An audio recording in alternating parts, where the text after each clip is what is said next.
Hi, good evening to all of you. Please like and subscribe the channel. The channel is VKS Teaching Exam.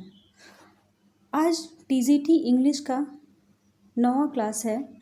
This is the 9th session for TGT PYQ. ये सारे question जो भी हैं वो सभी previous year में पूछे हुए क्वेश्चन हैं, प्रीवियस ईयर के PYQ हैं. और आज के सेशन में मोस्टली क्वेश्चन 40 क्वेश्चन रखे हैं हमने. इसमें से मोस्टली क्या है, लिटरेचर से लिए हुए हैं और 4-5 क्वेश्चन जो है वो कैब सेक्शन से हैं. तो आइए सेशन को स्टार्ट करते हैं. यदि कंटेंट अच्छा लगे, क्वेश्चंस का लेवल अच्छा लगे तो प्लीज़ चैनल को लाइक एंड सब्सक्राइब कर दीजिएगा. आइए स्टार्ट करते हैं क्लास को फर्स्ट क्वेश्चन से. फर्स्ट क्वेश्चन है Shakespeare's the Tempest is a. अब शेक्सपियर का जो वर्क था टेम्पेस्ट वो क्या था? ट्रेजिडी था, कॉमेडी था या ट्रेजिक कॉमेडी था या हिस्ट्री प्ले था? तो शेक्सपियर का जो टेम्पेस्ट है वो क्या था?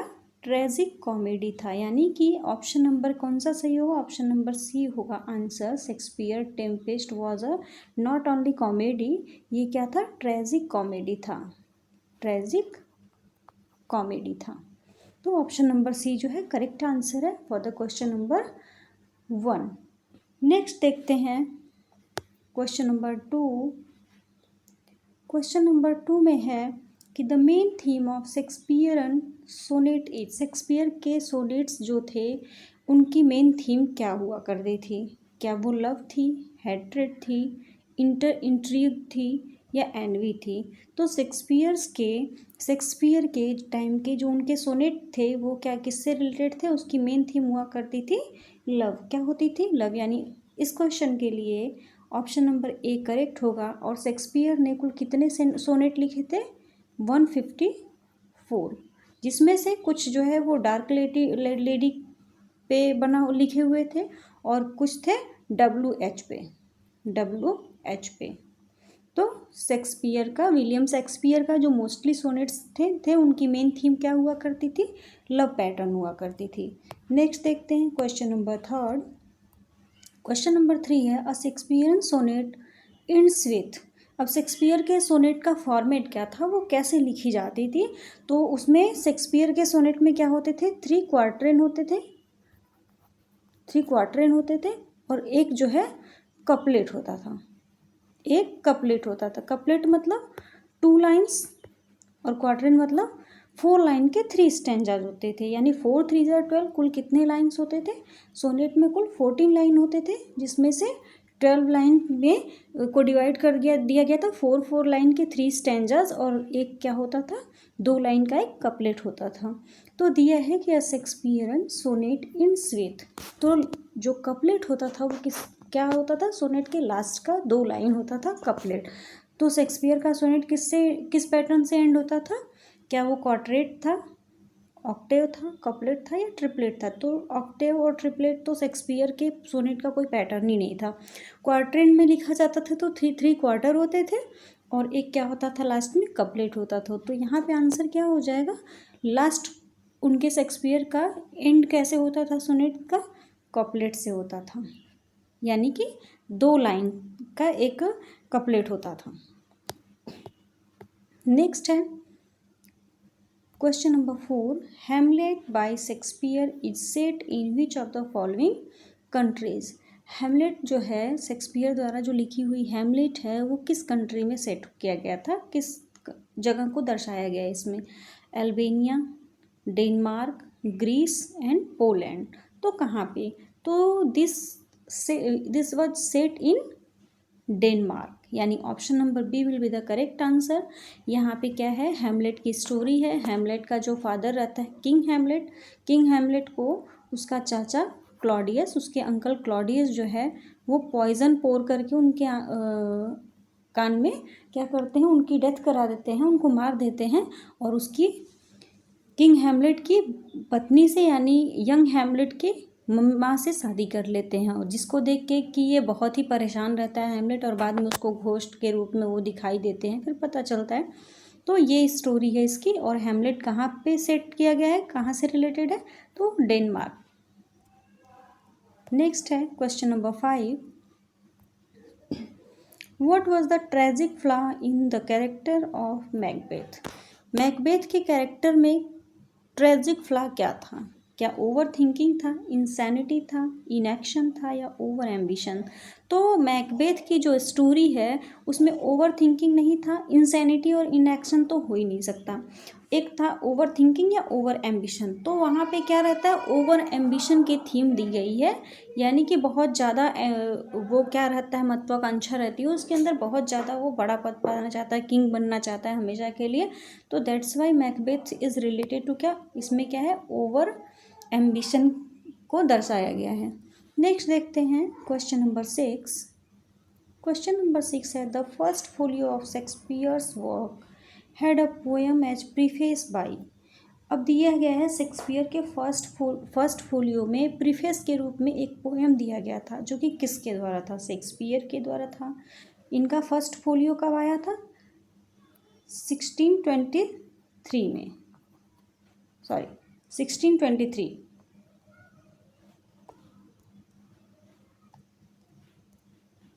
First folio 1623। तो दिया है the first folio of Shakespeare's work had a poem as preface by. किसके द्वारा उसमें जो प्रीफेस के रूप में पोएम यूज़ की गई थी वो शेक्सपियर की थी, जॉन हेमिंग्स की थी, बेन जॉनसन की थी या जॉन हॉल की थी? तो वो किसकी थी, बेन जॉनसन की थी। फर्स्ट फोलियो शेक्सपियर के फर्स्ट फोलियो में एक पोएम प्रीफेस के रूप में यूज़ की गई थी, दैट इज़ किसकी थी वो, that was Ben Jonson. Next देखते हैं question number 7।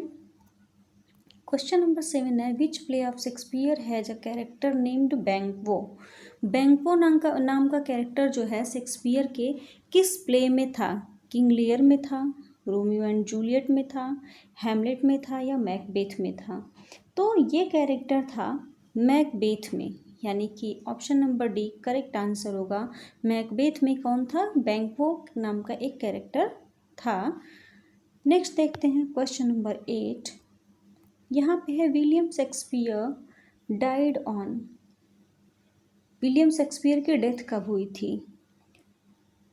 April 1616, April 28, 1616, April 23, 1616 and April 25, 1616। तो विलियम शेक्सपियर की डेथ हुई थी 23 अप्रैल इन 1616, यानी कि 23 अप्रैल 1616 को इनकी डेथ हो गई थी। एंड उसके बाद इनकी डेथ के बाद इनका फर्स्ट फोलियो 1623 में आया था, जिसमें कि इनके वर्क पब्लिश हुए थे। तो इनकी डेथ कब हो गई थी, इनके फर्स्ट फोलियो के पब्लिश होने से पहले ही, यानी 23 अप्रैल 1616 में। आइए नेक्स्ट क्वेश्चन देखते हैं। नेक्स्ट है question number 9। Who said about Shakespeare that he new small Latin and less Greek. क्या है, ये एक कोट है कि शेक्सपियर के बारे में, विलियम शेक्सपियर के बारे में किसने कहा था कि वो स्मॉल लैटिन और लेस ग्रीक, मतलब छोटा सा या थोड़ा सा लैटिन जानते थे और उससे भी कम ग्रीक जानते थे। तो कौन कहा था इसे, रॉबर्ट ग्रीन ने कहा था, थॉमस किड ने कहा था, या डॉक्टर सैमुअल जॉनसन ने कहा था, या बेन जॉनसन ने कहा था? तो ये कोट जो है small Latin and Greek less Greek, ये शेक्सपियर के बारे में, विलियम शेक्सपियर के बारे में किसने कहा था, बेन जॉनसन ने कहा था कि विलियम शेक्सपियर जो है जानते हैं small Latin and less Greek. तो ये स्टेटमेंट किसका था, बेन जॉनसन का था, और किसके लिए था, विलियम शेक्सपियर के लिए था। नेक्स्ट है question number 10। The globe theatre open in.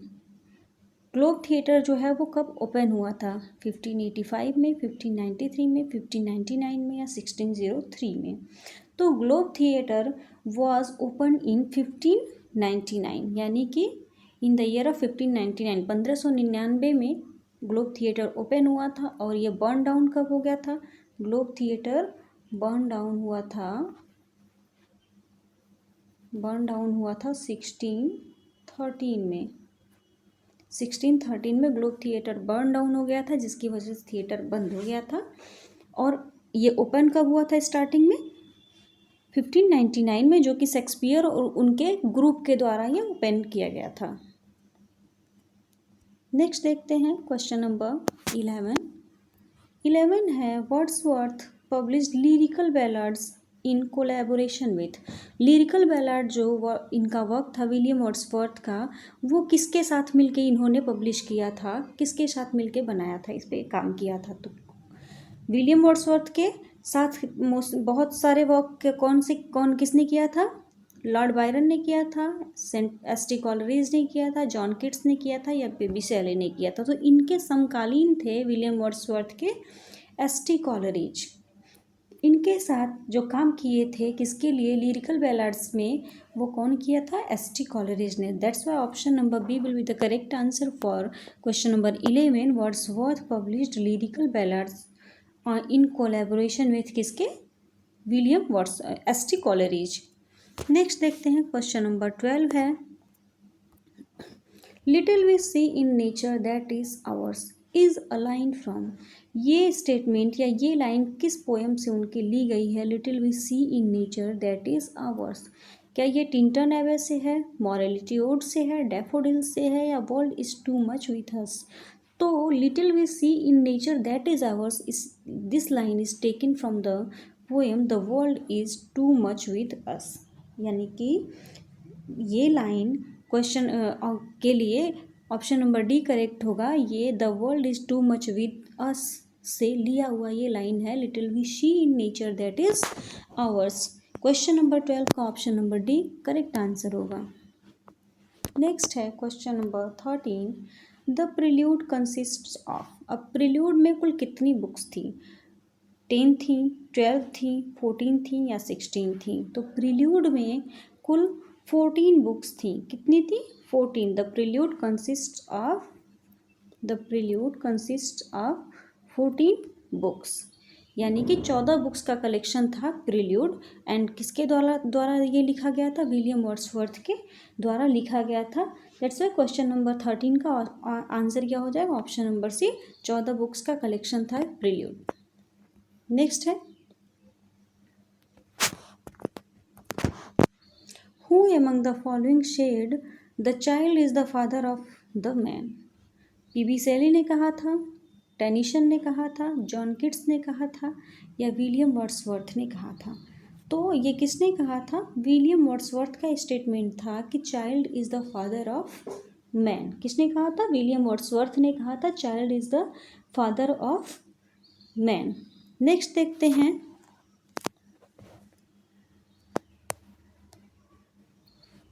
Next है, Wordsworth compares the stretch of daffodils in his poem daffodils. मतलब कि डैफोडिल्स पोएम में स्ट्रेच ऑफ डैफोडिल्स को वो किससे कंपेयर करते हैं? The twinkling of stars in the Milky way, flood of waves in the ocean, swarm of birds in the evening sky, strew leaves in autumn. तो daffodils poem में ये stretch of daffodils को compare करते हैं the twinkling of stars in the Milky Way से compare करते हैं। That's why यहाँ पे क्या हो जाएगा? Option number A will be the correct answer for the given question, question number 15।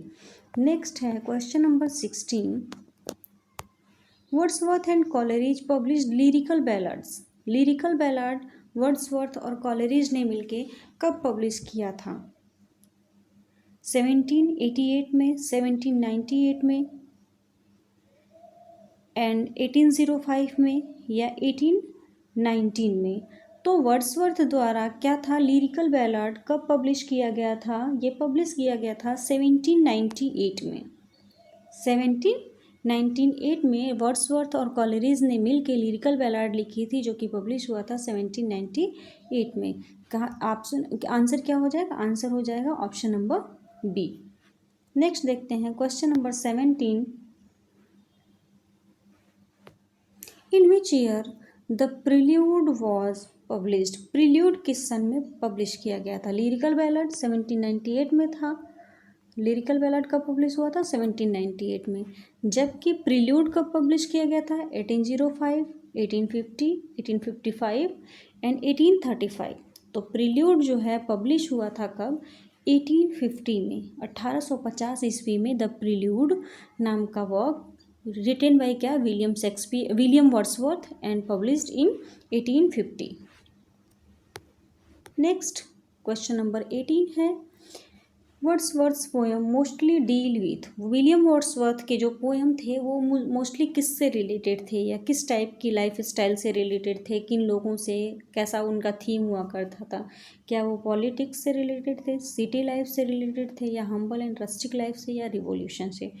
तो most of the poem deals with Wordsworth के मोस्टली पोएम किससे डील्स करते थे, हम्बल एंड रस्टिक लाइफ, किससे, हम्बल एंड रस्टिक लाइफ, यानी कि option number सी जो है इसके लिए करेक्ट आंसर होगा for the given question, question number 18।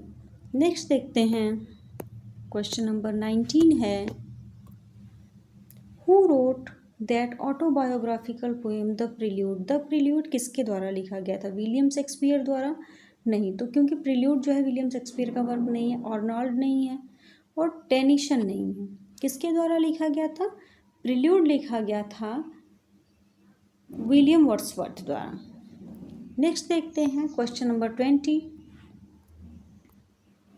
Which of the following poem is not composed bye Milton. Milton के द्वारा इनमें से लिखा हुआ कौन सा पोएम नहीं है, तो ऑन हिज ब्लाइंडनेस क्या था, मिल्टन द्वारा लिखा गया था, जब ये अंधे हो गए थे तब लिखा गया था। And L'Allegro and Il Penseroso जो है ये दोनों इनके क्या हैं, डुअल पोएम, एक साथ के पोएम माने जाते हैं, जुड़वा पोएम कहलाते हैं। और ट्रू लव जो है इनके द्वारा लिखा हुआ वर्क नहीं है, ट्रू लव किसका है, विलियम शेक्सपियर का है, विलियम शेक्सपियर का है, विलियम शेक्सपियर का वर्क है ट्रू लव। तो ट्रू लव जो है मिल्टन का वर्क नहीं है, दैट्स वाई यहाँ पे पूछा गया है कि विच of the following poem is not compose bye Milton. Milton द्वारा ऑन हिज ब्लाइंडनेस लिखा गया है, एल एलेग्रो लिखा गया है एंड एल पेंसिरेसो लिखा गया है, कौन सा नहीं लिखा गया है, ट्रू लव मिल्टन का वर्क नहीं है, ये किसका है, विलियम शेक्सपियर का है। नेक्स्ट है question number 21, John Milton studied at, John Milton ने कहाँ पे पढ़ाई की थी, ऑक्सफोर्ड यूनिवर्सिटी, यॉर्क, डबलिन या कैम्ब्रिज। तो John Milton was studied in Cambridge university. So option number ए जो है करेक्ट आंसर होगा कि जॉन मिल्टन ने स्टडी कहाँ करी थी, तो कैम्ब्रिज यूनिवर्सिटी में की थी। नेक्स्ट है 22, who is at once child of the renaissance and the reformation, मतलब किसे child of renaissance and reformation के नाम से जाना जाता है या कहा गया है, किसके लिए ये स्टेटमेंट दिया गया है, सिडने के लिए, किड के लिए, नैश के लिए या मिल्टन के लिए। तो child of renaissance and the reformation किसके लिए यूज़ किया गया है, जॉन मिल्टन के लिए, किसके लिए, जॉन मिल्टन के लिए, यानी ऑप्शन नंबर ए जो है इसके लिए करेक्ट आंसर होगा। नेक्स्ट देखते हैं 23, क्वेश्चन नंबर 23 है, who is often called as the political son of Spenser. Political son of Spenser किसे कहा गया है, जॉन मिल्टन को कहा गया है, विलियम शेक्सपियर को कहा गया है, विलियम वर्ड्सवर्थ को कहा गया है या जॉन गल्सवर्दी को कहा गया है। तो John Milton is called the political son of Spenser, यानी क्वेश्चन नंबर 23 का ऑप्शन नंबर ए करेक्ट हो जाएगा, क्या, the political son of Spenser is known as John Milton. Next question number 24 है, through which work does Milton intend to justify the ways of God to man, to justify the ways of God to man, तो किसके द्वारा, मतलब दिया गया है through which work, किस work के द्वारा मिल्टन ने इस बात को दर्शाया है कि to justify the ways of God to man. क्या ये लिसिडस है, पैराडाइज रिगेन्ड है, सैमसन एगोनिस्टस है या पैराडाइज लॉस्ट है। तो लिसिडस क्या है, लिसिडस तो एक पेस्टोरल एलिजी है जो कि एडवर्ड किंग, जो कि इनके यूनिवर्सिटी फ्रेंड रहते हैं, उनकी मेमोरी में, उनकी डेथ के बाद ये उनकी मेमोरी में लिखे रहते हैं लिसिडस वर्क। कौन लिखा है, मिल्टन ने लिखा था in the memory of his dead friend Edward king, जो कि इनकी यूनिवर्सिटी फ्रेंड हुआ करते थे। सैमसन एगोनिस्टस क्या है, ये एक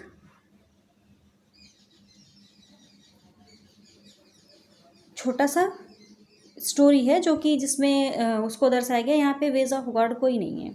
और पैराडाइज लॉस्ट और पैराडाइज रिगेन।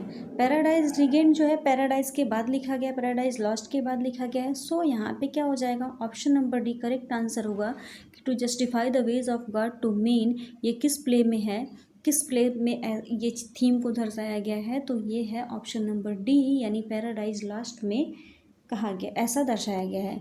नेक्स्ट है 25, Milton's first work is, Milton का पहला वर्क कौन सा था, on the morning of Christ nativity, Paradise Lost, Samson Agonistes और डिफेंसियो। तो इनका पहला वर्क था on the morning of Christ's nativity, यानी क्वेश्चन नंबर 25 का ऑप्शन बी हो जाएगा, on the morning of Christ's nativity. Next है question number 26, when I consider how my light is spent, what does light refer to। पहले तो ये किससे लिया गया है, ये लिया गया है on his blindness से, on his blindness से ली हुई ये लाइन है। अब है when I consider how my light is spent, what does light refer to। अब लाइट जो है वो किससे रिलेटेड है, सनलाइट से, इन्फ्रेयर्ड रे या आई साइट या कॉस्मिक रेज। तो उस टाइम क्या होता है, जब ये ऑन हिज ब्लाइंडनेस लिखे हैं उस टाइम क्या थे, ये कम्प्लीटली ब्लाइंड हो चुके थे ऑन दैट टाइम। तो ये इनके आई साइट के बारे में बात की गई है इसमें। तो यहाँ पे लाइट स्पेंट का मतलब है आई साइट, यानी कि ऑप्शन नंबर क्या होगा, सी करेक्ट आंसर होगा for the given question, question number 26। Next देखते हैं 27, द थीम ऑफ एरियोपैजिटिका। एरियोपैजिटिका क्या है, इनका एक प्रोज वर्क है। ये भी पूछता है क्वेश्चन, टीजीटी के प्रीवियस ईयर में किसी ने पूछा था कि एरियोपैजिटिका जो वर्क है वो क्या है, पोएट्री है, प्रोज है, ड्रामा है या क्या है। तो ये क्या है, एक प्रोज वर्क है और इसमें इसका थीम क्या है, तो liberty of woman, freedom of press, sanction on press और सैंक्शन ऑन पॉलीगैमी। तो द थीम या इसका जो थीम है वो क्या है, फ्रीडम ऑफ प्रेस। मतलब लाइसेंस के लिए या अगर कोई कुछ लिखना चाहता है तो वो अपने अकॉर्डिंग लिख सके, उसके लिए किसी को बहुत रूल रेगुलेशन से बाउंड न किया जाए, इसके डिमांड के लिए ये एरियोपैजिटिका नाम का वर्क उन्होंने लिखा था, क्या, फ्रीडम ऑफ प्रेस के लिए। नेक्स्ट है 28, Milton considers his master in poetry. Milton जो है पोएट्री में अपना मास्टर किसे मानते थे, whom Milton considers his master in poetry. Milton किसको पोएट्री में अपना मास्टर मानते थे, चौसर को, चौसर कौन थे, जॉफरी चौसर, शेक्सपियर को, जॉन डोन को या स्पेंसर को। तो मिल्टन जो है कंसीडर करते थे हिज मास्टर इन पोएट्री किसको, स्पेंसर को। किसको क्या करते थे, स्पेंसर को, यानी option number D will be the correct answer for whom Milton considers his master in poetry. Next देखते हैं क्वेश्चन नंबर 29 है, Paradise lost comprises. Paradise lost कितनी किताबों में था या कितनी बुक्स में डिवाइडेड था, तो पैराडाइज लॉस्ट क्या था, 12 बुक्स में डिवाइडेड था, 12 बुक में डिवाइडेड था पैराडाइज लॉस्ट। और ये पब्लिश कब हुआ था, पब्लिश हुआ था 1667 में। एंड सेकेंड टाइम ये कब पब्लिश हुआ था, 1674 में। नेक्स्ट देखते हैं क्वेश्चन नंबर 13, नहीं क्वेश्चन नंबर 30 है, Paradise Lost written in free words, blank words, rhymed words या नन ऑफ द एबव। तो पैराडाइज लॉस्ट जो था वो ब्लैंक वर्ड्स में लिखा गया था। अब ब्लैंक वर्ड्स का मतलब क्या है, ब्लैंक वर्ड्स का मतलब है अनराइम्ड,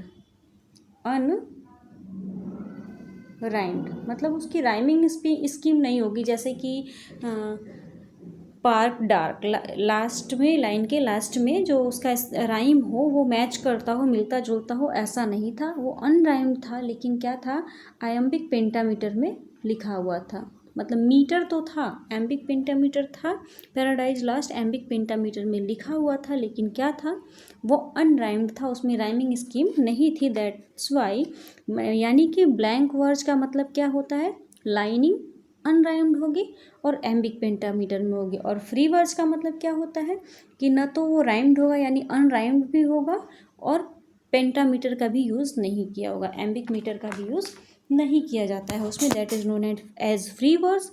और ब्लैंक वर्ड्स क्या होता है जिसमें केवल अनराइम्ड होता है लेकिन पेंटामीटर मीटर का यूज़ हुआ होता है, that is known as blank words.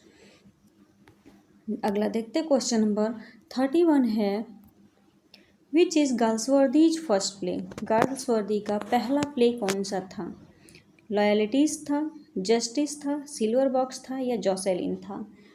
तो जॉन गाल्सवर्दी का फर्स्ट प्ले था द सिल्वर बॉक्स। क्या था? द सिल्वर बॉक्स, यानी the first play of Galsworthy is known as the silver box. Next देखते हैं क्वेश्चन नंबर 23 है 32 है, the first successful novel of John Galsworthy was. John Galsworthy का पहला सक्सेसफुल नॉवेल कौन सा? The man of property, fraternity, silver box and strife. तो इनका फर्स्ट सक्सेसफुल नॉवेल था द मैन ऑफ प्रॉपर्टी, यानी कि option number A correct answer होगा for the given question, the first successful novel of John Galsworthy.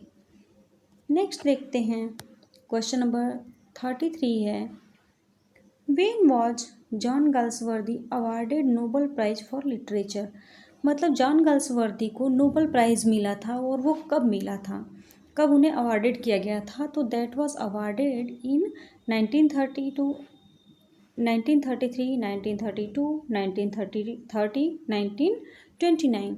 तो Nobel prize was awarded for to Galsworthy for literature in 1932। 1932 में इन्हें literature के लिए Nobel prize दिया गया था और उसमें ये नहीं जा पाए थे क्योंकि इनकी तबीयत ख़राब थी और ये बाद में 1933 में इनकी डेथ हो जाती है। उससे कुछ दिनों पहले 1932 में नवंबर या दिसंबर मंथ में इनको अवार्ड के लिए लिटरेचर के लिए अवार्ड दिया गया था, कौन सा? नोबल प्राइज़ का।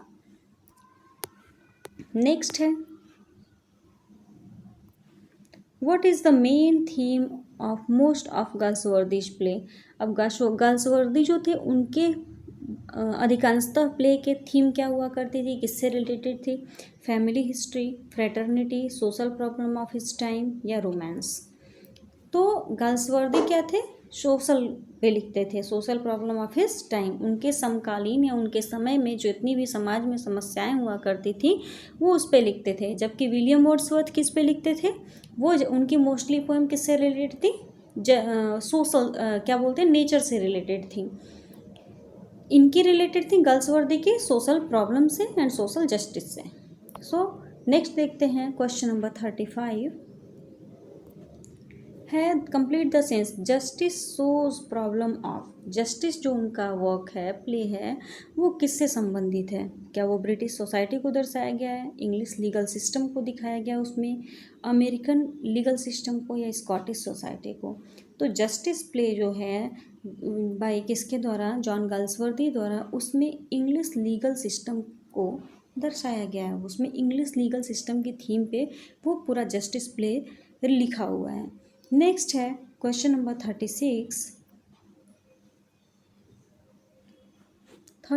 है, John Galsworthy began his literary career as. Galsworthy ने अपना लिटरेरी करियर किससे शुरू की थी? इनके फादर क्या थे? वो भी एक क्या थे? नॉवेलिस्ट थे। और इनका क्या था? ये किससे रिलेटेड किससे स्टार्ट किए थे? जर्नलिस्ट से, ड्रामाटिस्ट से, अ नॉवेलिस्ट से या पोएट से? तो जॉन गाल्सवर्दी जो है वो अपना प्ले स्टार्ट किए थे, अपना लिटरेरी करियर स्टार्ट किए थे किससे? नॉवेलिस्ट से। एक नॉवेलिस्ट के रूप में अपना करियर इन्होंने लिटरेरी करियर स्टार्ट किया था। नेक्स्ट जो है 37, the hotel was not too expensive. यहाँ पे क्या है? क्वेश्चन टैग हमें फाइंड आउट करना है कि the hotel was not too expensive, hotel बहुत एक्सपेंसिव नहीं था। तो उसका अब यहाँ पे क्या है? वॉज और नॉट दे दिया है। जब क्वेश्चन जो है सेंटेंस निगेटिव में हो तो उसका क्वेश्चन टैग पॉजिटिव में बनता है, और यदि सेंटेंस जो है पॉजिटिव में है तो उसका क्वेश्चन टैग निगेटिव में बनता है। तो यहाँ पे ऑलरेडी सेंटेंस क्या है? निगेटिव में है, तो उसका किस में बनेगा? क्वेश्चन टैग पॉजिटिव में बनेगा। अब देखते हैं वॉज है तो वॉज का ही पॉजिटिव बनेगा। तो क्या होगा, वॉज इट, वजंट इट तो होगा नहीं क्योंकि ऑलरेडी टेंस में सेंटेंस में ही निगेटिव देख रखा है। इज़ इट नहीं होगा क्योंकि ये प्रेजेंट है और सेंटेंस पास्ट में दिए। इजंट इट भी नहीं होगा। So option number A correct answer हो जाएगा। क्या हो जाएगा यहाँ पे हो जाएगा आंसर वॉज इट, यानी कि और interrogative mark. Option number A correct answer होगा for the given question. Next 38 है, may I give you advice. Advice क्या है, अनकाउंटेबल है। तो अनकाउंटेबल जब ये है, अनकाउंटेबल नाउन हो गया तो एन और वन का तो यूज़ हो नहीं सकता। लिटिल का हो सकता है, लेकिन लिटिल क्या होता है, निगेटिव सेंस देता है, यानी कि न के बराबर, न के बराबर। तो निगेटिव सेंस देता है तो लिटिल का भी यूज नहीं हो सकता। क्या होगा, यहाँ पे यूज होगा सम का, यानी may I give you some advice. So next देखते हैं, क्वेश्चन नंबर 39 है, एनिमल्स लिविंग इन वाटर। जो एनिमल पानी में रहते हैं उन्हें किस नाम से जाना जाता है। एक्वा होता है, एक्वा मीन्स होता है, aqua is related to water. तो वो एनिमल्स जो कि पानी में रहते हैं, क्या उसे ग्रेगेरियस कहेंगे, मैमल्स कहेंगे, एक्वाटिक कहेंगे या एम्फीबियन कहेंगे। एम्फीबियन वो होते हैं जो दोनों रहते हैं, उभयचर बोल सकते हैं, जो दल और थल दोनों में रहते हैं। मैमल्स जो स्तनधारी होते हैं, ग्रेगेरियस भी नहीं होगा। क्या हो जाएगा, option number C correct answer होगा for the given question. Animals living in water is known as aquatic animal. Next है, और this is the last question of this session है, अ हैंडसम मैन। एक हैंडसम मैन को के लिए एक शब्द यूज़ किया गया है, वो क्या होता है, टाइकून। तो टाइकून क्या होता है, कोई बड़े बिजनेसमैन को बोलते हैं, कैवेलियर या डेबोनियर। तो a handsome man is known as क्या, Adonis. Adonis means a handsome man. तो option number B correct answer होगा। ये लास्ट क्वेश्चन था इस सेशन का। यहीं पे सेशन को ख़त्म करते हैं, मिलते हैं नेक्स्ट क्लास में और कोशिश करते हैं कि इससे भी अच्छा कंटेंट लाएं, इससे भी अच्छे PYQs लेके आएँ। एंड अगर चैनल कंटेंट अच्छा लगे, क्वेश्चन का पैटर्न अच्छा लगे तो प्लीज़ चैनल को लाइक एंड सब्सक्राइब कर दीजिए। धन्यवाद, thanks to all of you. मिलते हैं नेक्स्ट सेशन में। Bye bye everyone.